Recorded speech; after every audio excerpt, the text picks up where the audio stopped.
There's only one good campsite here, and we're going to tell you what it is. The rest of them aren't as good. Alright, get up out of that chair. We got to do a video.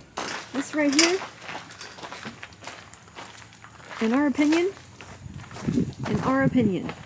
which doesn't mean much, is the only good campsite at Diamond Caverns near Mammoth Cave in Kentucky. Maybe not the only good one, but one of the best. Yeah, okay. There might be 2 or 3 more like it. Gravel, a couple trees, picnic bench, down the hill, a little fire pit in the back. It's got shade. How big of an RV can fit in here? Probably 35 foot. 35 max? Probably be my guess. You can see how low we are in the front.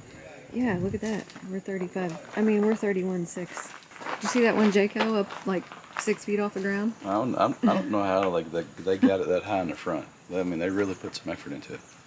Alright, Jared's going to take you on his little e-bike tour so you can see what Diamond Caverns looks like, and then we'll talk about it. Likes, dislikes, and what's cool about staying here. We booked this like Monday or Tuesday this week. A couple days ago, and it was real easy. I just looked for campgrounds around Mammoth Cave. This is called Diamond Caverns RV Resort. It's a 1,000 trails campsite, so the website was super simple. Real easy to book, not a big deal, and so we booked it. It had like one site. When I booked it, it only had like one site to pick from, and I gave it my link and slides and all that good stuff. And then when you got here, it was kind of like a first come, first serve. It almost felt like. Yeah, it was a little bit weird, but I guess they base it on like the size of your RV and then how many spaces they got for your size. Mm-hmm. But when at check-in time, it is kind of first come, first serve, and you kind of get to pick. We did get to pick out of 2 different ones. 50 amp that would fit our sport trek. We got site 313. Perfect. It's a good site. The only downfall of the site is if you fall off the back of your site, it's going to hurt. It's just a big steep bank. I mean, there's maybe a handful of concrete pads in here, but it's pretty much just all gravel. So there's 70 sites here, she told me, and then most of them are full hookups, except for a couple, and then they're either 30 or 50 amp. I will say, if you're coming in here in a bigger rig, I would call the office to make sure you can get something where you can get level. Because I think if you're over 40 feet in a motorhome, you're going to struggle. There's a couple back in here. There's a big fifth wheel up the hill there. Mm-hmm. They look pretty level.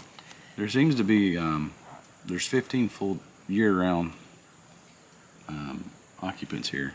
She was telling us so. Yeah, this campground's open year-round, and those of you who are members of 1,000 Trails probably already know which ones, I guess, are open. This is the only one in Kentucky, which I found interesting.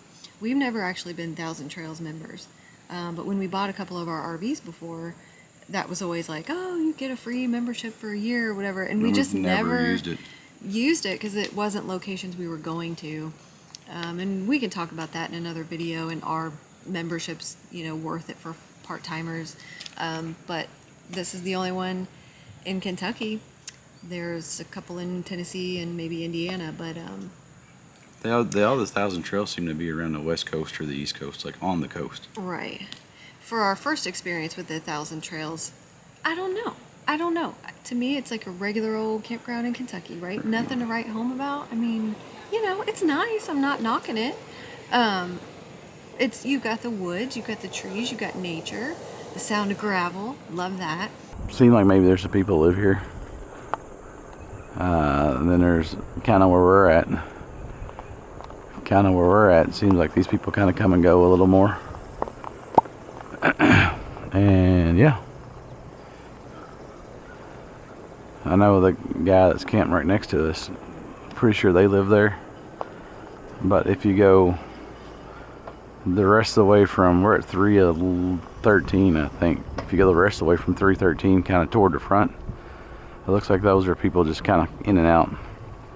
Like our people next door are from Florida. They have Florida plates, so they're actually from New York or Jersey or somewhere like that, based on their accent. But anyway, that is Jarrett's bike tour of Diamond Caverns RV Resort.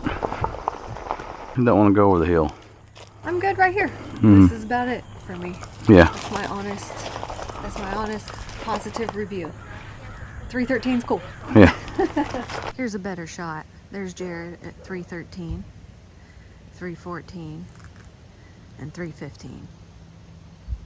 Best sites here in my opinion, but probably only if you're under 35 feet. Yeah, so like down the hill, across the way here, those couple sites look really nice for bigger rigs. Love their movable fire rings. Kind of move them around your site a little bit. I do appreciate those sometimes. And it's definitely near Mammoth Cave. So that's the one good thing about this. So we're hot and sweaty, and so we just literally finished up a 12-mile e-bike ride mm-hmm. from Diamond Caverns to the entrance and visitor center of Mammoth Cave. And the bike trail was great. It was all gravel.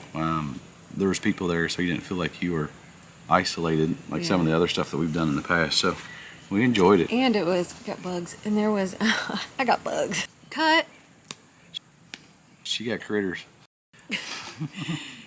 What was I saying? The bike ride. Oh, and you're right off like the main road into Mammoth Cave, so you don't feel alone. Parts of it are like right up next to the road, and then parts are more in the woods, and you feel very surrounded by nature. It's really cool.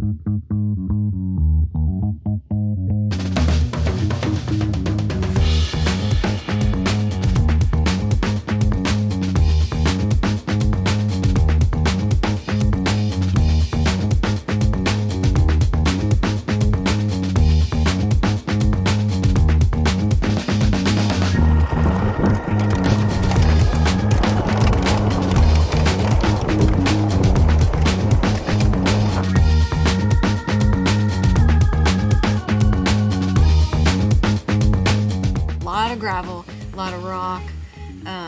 Man, after 12 miles and two and a half hours we were gone, but that's because we stopped to eat lunch. So we stopped and ate lunch at an overlook, just a concrete picnic table, took a little break. Then we rode up to the camp store and looked for a couple things they didn't have, which we didn't figure they would. And then I was looking for bike gloves because at that point I was starting to feel blistery, but they didn't have any and I survived. And then we did a good old-fashioned book it back. It didn't take us no time to get back. Yeah, we only stopped like twice. Well, because you kept thinking you were losing my kickstand. Yeah, but other than that, yeah, just a quick breezy ride back. It was great. Felt great this weekend. At one point, I was doing 21 miles an hour. You did 21. I think my highest speed was 16 or 17. So you're hooked. But the e-bikes. So that was our first like road test with our e-bikes. We'll talk about our e-bikes here coming up, but. We'll do another video on our e-bikes because we have 3 different ones. So Diamond Caverns, not a bad place. I just, would we come here again? Yeah, it's kind of local to us. We live in Kentucky. It's nearby where we live. Kind of reminds me of the central Kentucky area. Kind of reminds me of like a state park. It is state parkish. Mm-hmm. I mean, like the little mini golf thing's probably not even usable. It just looks like it's something out of the 60s or 70s, but. She said this place was built in the 70s. See, I was close. I was right. But the great part is it's a nice place to come to, even right off I-65 if you just need an overnight stop. And if you can fit in some of these spots, of course. And Mammoth Cave. I mean, it's a great place to go. There's so much to do around here. The bike trail was worth it. If you're just stopping in for one night, you have a day to kill, you need to get off the road and stretch your legs and get some exercise, get on a bike and take that trail. You literally leave your campsite and 6 miles later, you're at Mammoth Cave. Anything else we want to say? The internet sucks. Yeah, the internet. We got like one bar. But I'm able to get on, like, I got on Facebook and I got on YouTube. We were able got Netflix. You had to sign into, what do you do? Like borrow the account and log in your code or something? I made my phone a hotspot. I paid $12 for their internet because I thought it would be okay, and it's garbage. So, just so you know. Well, he's honest. Yeah, they give you 15 minutes for free, and then it's $12 if you want to use it. So, or it's like $5 a day, or it's $12 for 3. So I bought internet for the weekend, thinking, well, because I had to get some work done yesterday, which didn't happen. I mean, that's common for a lot of campgrounds, and we're near like a national park too, so like this whole strip up I-65 is kind of hard to get service for a minute. Unless you're right on the interstate. I'll end it with, would we come again? Yes, because of the bike trail to Mammoth Cave. I'm going to ride that again. I want to do it in the fall. Well, it is going on fall, but I want to do it when everything's orange. It's going to be beautiful. I would come here again. It's nice. It's close. Yeah. It's a good weekend for me. Just me and Val to spend some Would time I make together. a destination of it? No. Well, yeah, if you've never been to Mammoth Cave before. Yeah. I'm Well, I okay. guess there's other campsites. Mammoth Cave's a big hole But in the the ground. KOA up by Horse Cave, it's hard to get level there. There's a couple of probably nicer campgrounds in Cave City. And then Jellystone. Everyone loves Jellystone. If you got little kids, go there. That's the Disney of this whole area. The Disney campground with all the little kitties. But if you want peace and quiet, don't go to Jellystone. Just don't, whatever you do, don't get suckered into freaking Dinosaur World. It's like, just don't do it, man. Just don't. I'm telling you. Why do we keep talking about Dinosaur World? Because when you talk about Cave City, you have to talk about Dinosaur World. And Dinosaur World is such a waste of money. It's a tourist trap to Jarrett. I've done it one time, and I feel dumber for doing it that one time. Our son loved it when he was like 4 or 7 or something like that. And he's 20 now and makes fun of it every time he drives by it. So Hey, somebody's got to make money off I-65. I'll tell you who's making money off I-65 is Buc-ee's. They're building a new one in Smiths Grove, Kentucky, which is not far from here, and we're thrilled about that. it's gonna be dangerous. Because on your way up here, or down here, up here, if you're coming from the south going to Mammoth Cave, stop in Smiths Grove and get you a brisket sandwich at Buc-ee's. All right, now we're talking about nothing. Okay, bye guys. Next adventure. See ya. So at this point, we'll show you a little bit about, or we'll show you a little bit the bike, the bike trail. I'm so tired.